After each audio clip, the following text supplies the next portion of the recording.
जय श्री कृष्ण। आज हम पढ़ेंगे श्री गर्ग संहिता के गोलोक खंड का 11वां अध्याय। 11वें अध्याय में क्या है?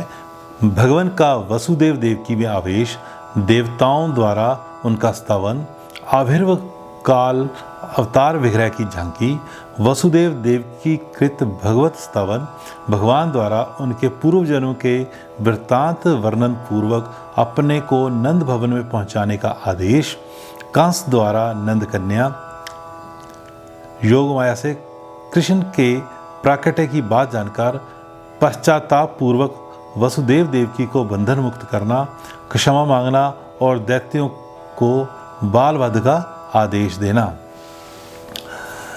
जैसे कि आपने पिछले अध्याय में 10वें अध्याय में बलराम जी के जन्म की कथा सुनी थी और अब इस अध्याय में भगवान श्री कृष्ण जी के अवतार की कथा सुनेंगे। इसमें जो जैसे मैं आपको हर अध्याय में बताता हूँ कि श्री गर्ग संहिता की रचना श्री गर्ग मुनि जी ने की है और इसमें जो चर्चा हो रही है वो राजा बहुलाशव और नारद जी के बीच में हो रही है।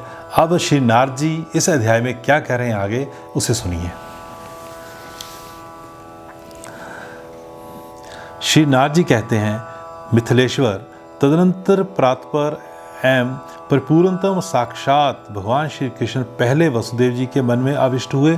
भगवान का आवेश होते ही महामना वसुदेव सूर्य, चंद्रमा और अग्नि के समान महान तेज से उद्भासित हो उठे, मानो उनके रूप में दूसरे यज्ञ नारायण ही प्रकट हो गए हों। फिर सबको अभय देने वाले श्री कृष्ण देवी देवकी के घर में आविष्ट हुए। इससे उस कारागृह में देवकी उसी तरह दिव्य दीप्ति से दमक उठी जैसे घनमाला में चपला चमक उठती है। देवकी के उस तेजस्वी रूप को देखकर कंस मन ही मन भय से व्याकुल होकर बोला, ये मेरा प्राणहंता आ गया, क्योंकि इससे पहले यह ऐसी तेजस्विनी नहीं थी। जैसे ही भगवान श्री कृष्ण जी देवकी जी के घर में पधारे तो देवकी जी का रूप एकदम बहुत ही तेजस्वी हो गया। तो उनके रूप को देख के ही कंस घबराने लग गया था कि इनकी कोख में मेरा प्राणहंता आ चुका है। तो अब आगे क्या बोल रहे हैं वो, इस शिशु को जन्म लेते ही मैं अवश्य मार डालूंगा। ये कौन बोल रहा है? कंस बोल रहा है।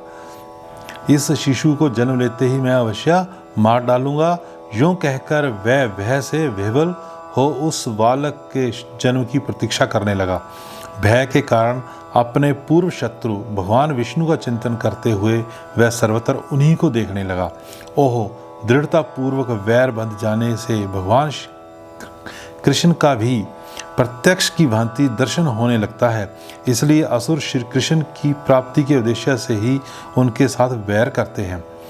जब भगवान घर में आविष्ट हुए तब ब्रह्मादि देवता तथा अस्मदादि नारद प्रभृति मुनीश्वर वसुदेव के ग्रह के ऊपर आकाश में स्थित हो भगवान को प्रणाम करके उनकी स्तुति करने लगे।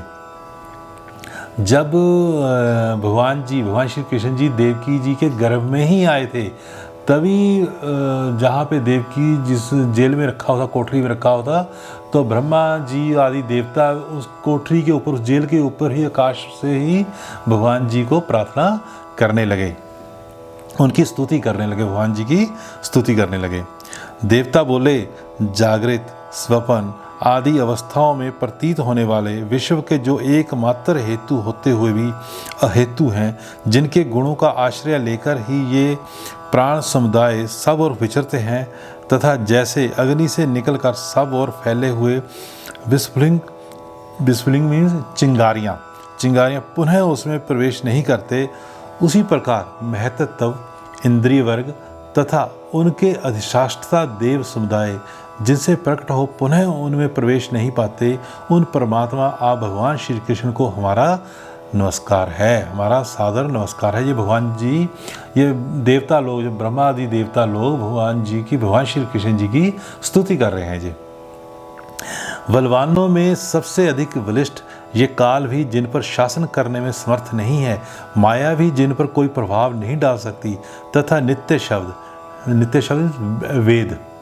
वेद जिनको अपना विषय नहीं बना सकता, उन परम अमृत प्रशांत शुद्ध प्रातपर पूर्ण ब्रह्म स्वरूप आप भगवान की हम शरण में आए हैं, जिन परमेश्वर के अंशावतार, अंशावतार, कलावतार, आवेशावतार तथा पूर्ण अवतार सहित विभिन्न अवतारों द्वारा इस विश्व के सृष्टि पालन आदि कार्य संपादित होते हैं, उन्हीं पूर्ण से भी परे परिपूर्णतम भगवान श्री कृष्ण को हम प्रणाम करते हैं।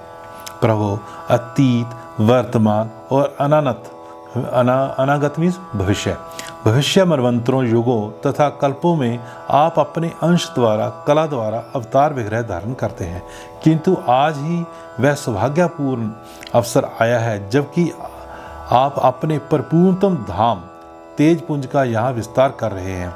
अब इस परिपूर्णतम अवतार द्वारा भूतल पर धर्म की स्थापना करके आप लोक में मंगल कल्याण का प्रसार करेंगे। जैसे कि इस संहिता के पहले अध्याय में ही भगवान जी के अवतारों के बारे में बताया था कि भगवान जी कितने रूप में इस पृथ्वी पर अवतार लेते हैं या अभी तक लिए हैं, तो वो उन्हीं के बारे में देवता भी बता रहे हैं कि जिन परमेश्वर के अंशावतार, कलावतार, आवेशावतार तथा पूर्ण अवतार सहित विभिन्न अवतारों द्वारा इस विश्व के सृष्टि पालन आदि कार्य संपादित होते हैं। तो जो भगवान श्री कृष्ण जी का ये अवतार होने जा रहे हैं, इस अभी जो अध्याय में पढ़ने जा रहे हैं, ये तो परिपूर्णतम अवतार है, परिपूर्णतम धाम तेजपुंज का यहाँ विस्तार कर रहे हैं, परिपूर्णतम अवतार है ये। अब आगे क्या कह रहे हैं, भगवान जी स्तुति कर रहे हैं सभी देवता उनकी, भगवान श्री कृष्ण जी की। वो आगे बोल रहे हैं, आनंद कंद देवकी नंदन, आपकी जो चरण रज विशुद्ध अंत करने वाले योगियों के लिए भी दुर्लभ और अगम्य है, वही उस बड़भागी भक्तों के लिए परम सुलभ है, जो अपने निर्मल हृदय में भक्ति योग धारण करके सदा प्रीत रस में निमग्न हो द्रवित चित्त रहते हैं। शिशु रूप में मंद मंद विचरने वाले आपके चरणार बिंदों के मकरंद एवं पराग को हम सानुराग सिर पर धारण करें, यही हमारी आंतरिक अभिलाषा है। आप पहले से ही परम कमनीय कलेवरधारी हैं और यहाँ इस अवतार में भी उसी कमनीय रूप में आप सुशोभित होंगे। आपका रूप कोटि शत कामदेवों को भी मोहित करने वाला और परम अद्भुत है। आप गोलोक धाम में धारित दिव्य दीप्ति राशि को यहाँ भी धारण करेंगे। सर्वोत्कृष्ट धर्म धन के धारयिता आप श्री राधा वल्लभ को हम प्रणाम करते हैं। उस समय मुनियों सहित ब्रह्मा आदि सब देवता श्री हरि को नमस्कार करके उनकी महिमा का गान तथा स्वभाव की प्रशंसा करते हुए प्रसन्नता पूर्वक अपने अपने धाम को चलेंगे।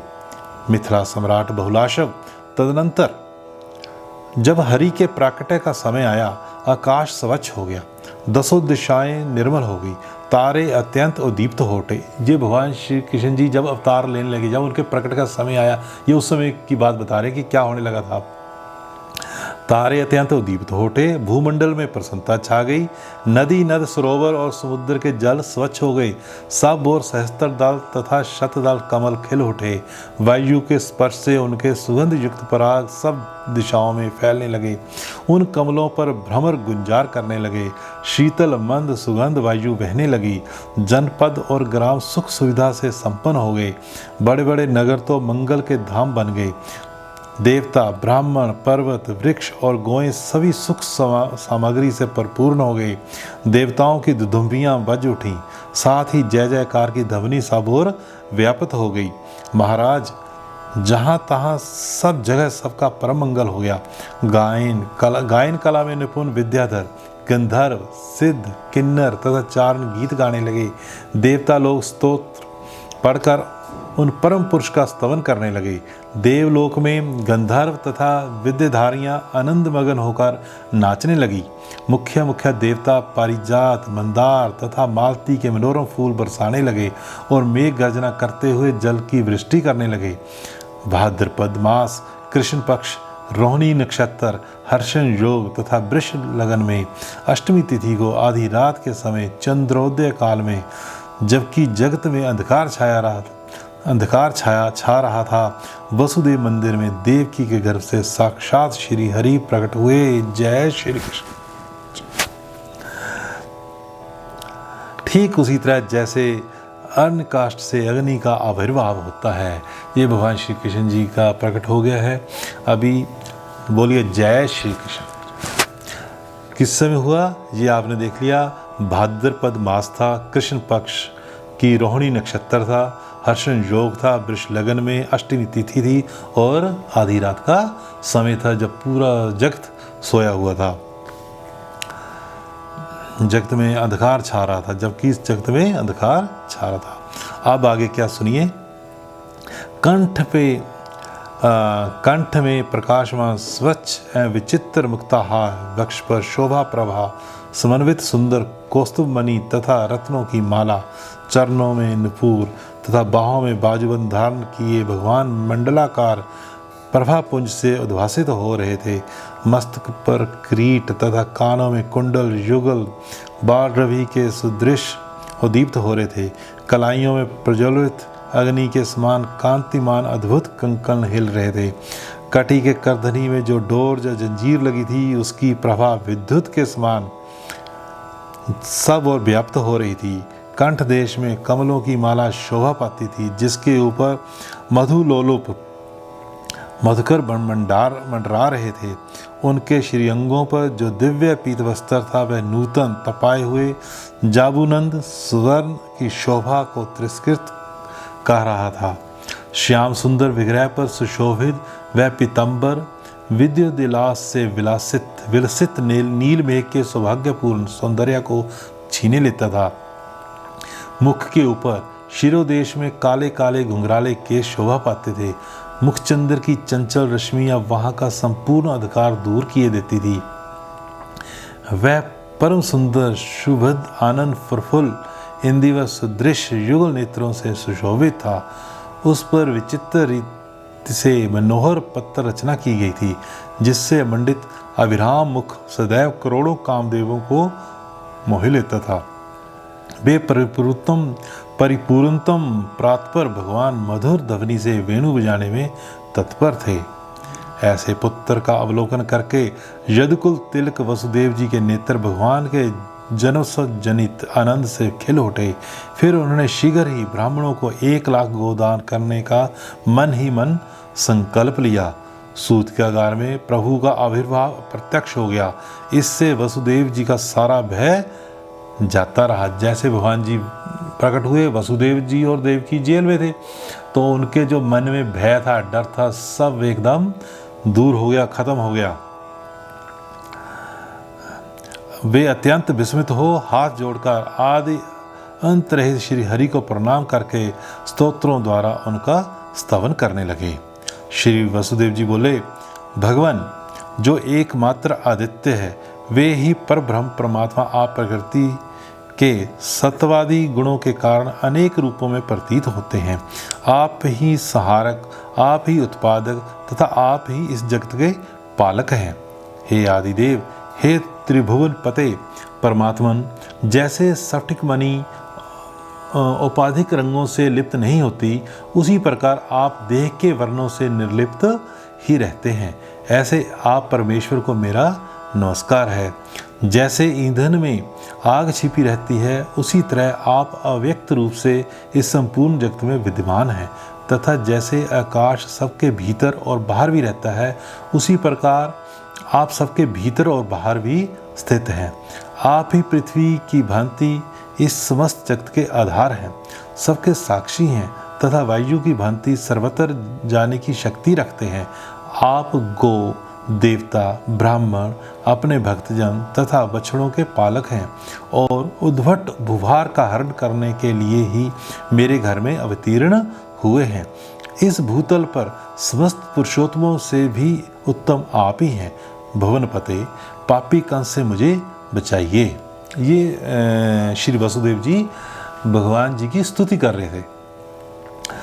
अब श्री नारद जी कहते हैं, श्रीनाथ जी बहुलाश्व से जो कथा सुना रहे हैं, श्रीनाथ जी कहते हैं, मिथिलापते सर्व देवता स्वरूपिणी देवकी को भी यह ज्ञात हो गया कि मेरे घर में परिपूर्णतम भगवान साक्षात श्याम सुंदर श्री कृष्ण का आविर्भाव हुआ है।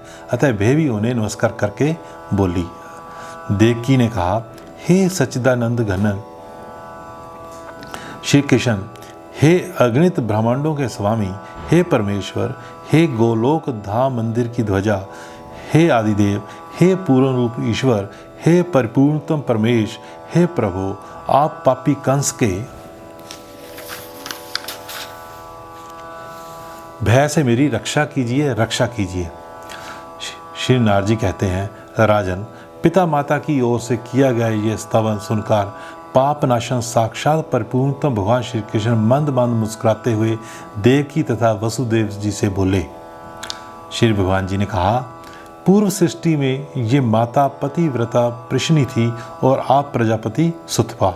आप दोनों ने संतान के लिए ब्रह्मा जी की आज्ञा से अन्न और जल का त्याग, एक मनवंतर का समय बीत जाने पर भी प्रजा की कामना से आपकी तपस्या चलती रही। तब मैं आप दोनों पर प्रसन्न होकर बोला, आप लोग कोई उत्तम वर मांग लें। मेरी बात सुनकर आप तत्काल बोले, प्रभु, हम दोनों को आपके समान पुत्र प्राप्त हो। उस समय तथास्तु कहकर जब मैं चला आया, तब आप दोनों दंपति अपने पुण्य कर्म के फलस्वरूप प्रजापति हुए। संसार में मेरे समान तो कोई पुत्र है ही नहीं। ये विचार कर मैं स्वयं परमेश्वर ही आपका पुत्र हुआ। उस समय भूतल पर मैं प्रश्न गर्भ नाम से विख्यात हुआ। फिर दूसरे जन्म में जब आप कश्यप और अदिति हुए, तब मैं आपका पुत्र बामन आकार वाला उपेंद्र हुआ। बामन आकार वाला उपेंद्र हुआ। उसी प्रकार इस वर्तमान जन्म में भी मैं परात्पर परमेश्वर आप दोनों का पुत्र हुआ हूँ। पिताजी, अब आप मुझे नंद भवन में पहुँचा दें। इससे आप दोनों को कंस से कोई भय नहीं होगा। नंद राय की पुत्री को यहाँ ले आकर आप सुखी होइए। अब आगे देखिए, श्री नारद जी कह रहे हैं, श्री नारद जी कहते हैं, राजन, यूं कहकर भगवान वहां मौन हो गए। उन दोनों के देखते देखते वर्तमान स्वरूप को अदृश्य करके वा रूप हो पृथ्वी पर पड़ गए, जैसे किसी नट ने क्षण भर में वेश परिवर्तन कर लिया हो। देखो, जब भगवान जी प्रकट हुए जेल में, तो उन्होंने अपने माता पिता को यानी देवकी जी और वसुदेव जी को उनके पूर्व जन्मों की कथा सुनाई कि आपने कैसे तप किया था, कैसे फिर मैंने प्रकट होकर आपको वर मांगने के लिए कहा। फिर उन्होंने वर मांगा कि आप मेरे पुत्र के रूप में हो। फिर आप कैसे कैसे किस किस जन्म में मैं आपके पुत्र में आया हूँ और अब भी मैं आपके पुत्र के रूप में प्रकट हुआ हूँ। तो अब आगे देखिए, क्या फिर दोबारा वो अपने शिशु रूप में आ गए। जैसे उन्होंने पूरी कथा उनको सुना दी, पूर्व जन्म की अपने माता पिता को कथा सुनाई, इसको सुनाने के बाद वो पूर्ण द्वारा अपने शिशु रूप में ही आ गए। अब देखिए, उन दोनों के देखते देखते वर्तमान स्वरूप को अदृश्य करके वार रूप को हो पृथ्वी पर पड़ गए, जैसे किसी नट ने क्षण भर में वेश परिवर्तन कर लिया हो।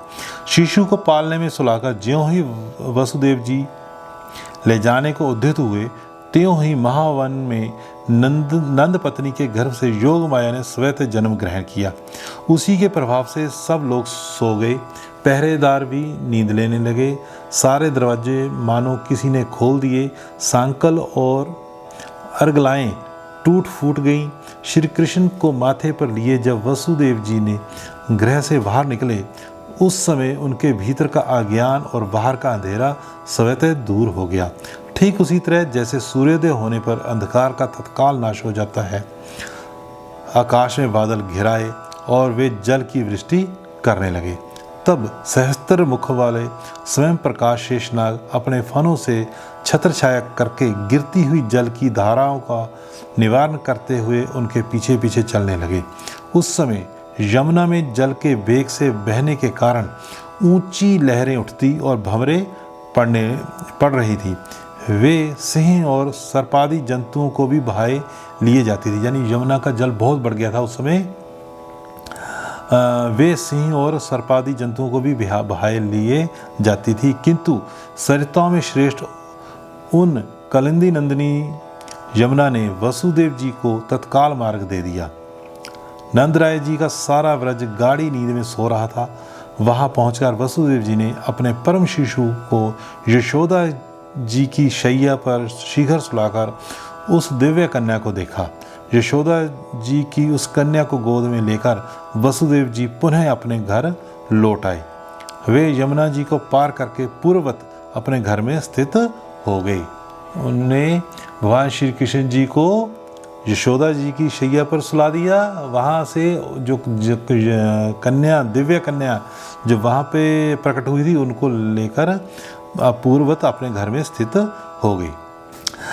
उधर गोपी यशोदा को इतना ही ज्ञात हुआ कि उसे कोई पुत्र या पुत्री हुई है। वे प्रसव वेदना के श्रम से अत्यंत थकी होने के कारण अपनी शैया पर आनंद की नींद लेती हुई सो गई थी। इधर बालक के रोने की आवाज़ सुनकर पहरेदार राजभवन में उपस्थित हुए और जाकर वीर कंस को बालक के जन्मने की सूचना दी। यह समाचार कान में पड़ते ही कंस भय से कातर हो तुरंत सूतिगृह में जा पहुंचा। उस समय सती साध्वी बहन देवकी दीन की तरह रोती हुई भाई से बोली। जैसे ही कंस को पता चला कि उनकी बहन के घर बच्चा हुआ है, वो तुरंत जेल में पहुंच गया और तब जो उनकी बहन है वो दीन की तरह रोती हुई अपने भाई से बोली। देवकी ने कहा, भैया आप दीन दुखियों के प्रति स्नेह और दया करने वाले हैं। मैं आपकी बहन हूँ, तथापि कारागार में डाल दी गई हूँ। मेरे सभी पुत्र मार डाले गए हैं। मैं वह अभागनी माँ हूँ जिसके बेटों का वध कर दिया गया है। एकमात्र यह बेटी बची है, इसे मुझे भीख में दे दीजिए। यह स्त्री है, इसका वध करना आप जैसे वीर के योग्य नहीं है। कल्याणकारी भाई, इस कल्याणी कन्या को तो मेरी गोद में दे ही दीजिए। ये आपके योग्य कार्य होगा, यही आपके योग्य कार्य होगा।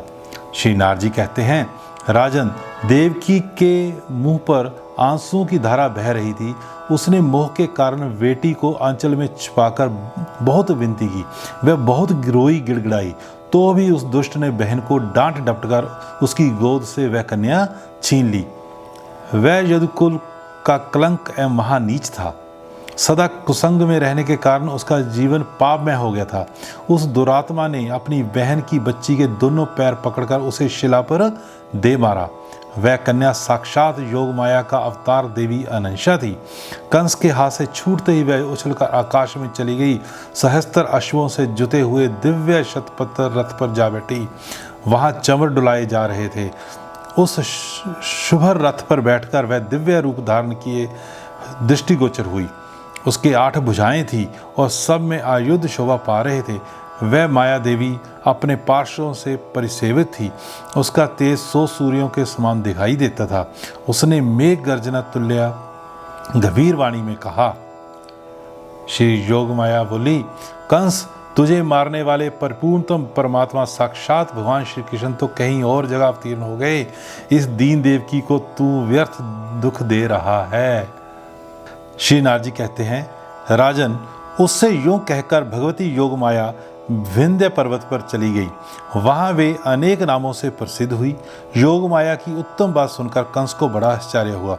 उसने देवकी और वसुदेव को तत्काल बंधन मुक्त कर दिया। कंस ने कहा, बहन और बहनोई वसुदेव जी, मैं पापात्मा हूँ। मेरे कर्म पाप में हैं। मैं इस यदुवंश में महानीच और दुष्ट हूँ। मैं ही इस भूतल पर आप दोनों के पुत्रों का हत्यारा हूँ। आप दोनों मेरे द्वारा किए गए इस अपराध को क्षमा कर दें। मेरी बात सुने। मैं समझता हूँ यह सब काल ने किया कराया है।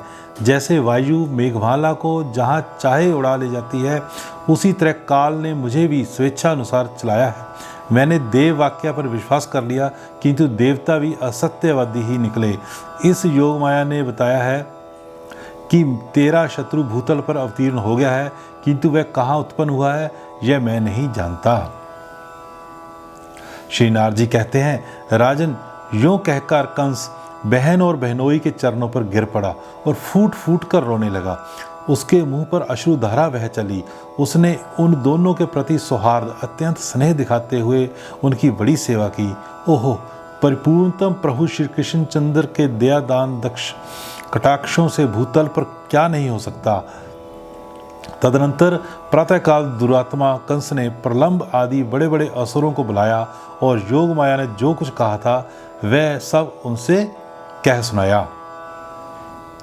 कंस ने कहा, मित्रों, जैसा कि योग माया ने बताया है, मेरा विनाश करने वाला शत्रु पृथ्वी पर कहीं उत्पन्न हो चुका है। अतः तुम लोग जो 10 दिन के लिए भीतर उत्पन्न हुए हैं और जिनको जन्म लिए है 10 दिन से अधिक दिन निकल गए हैं, उन समस्त बालकों को मार डालो।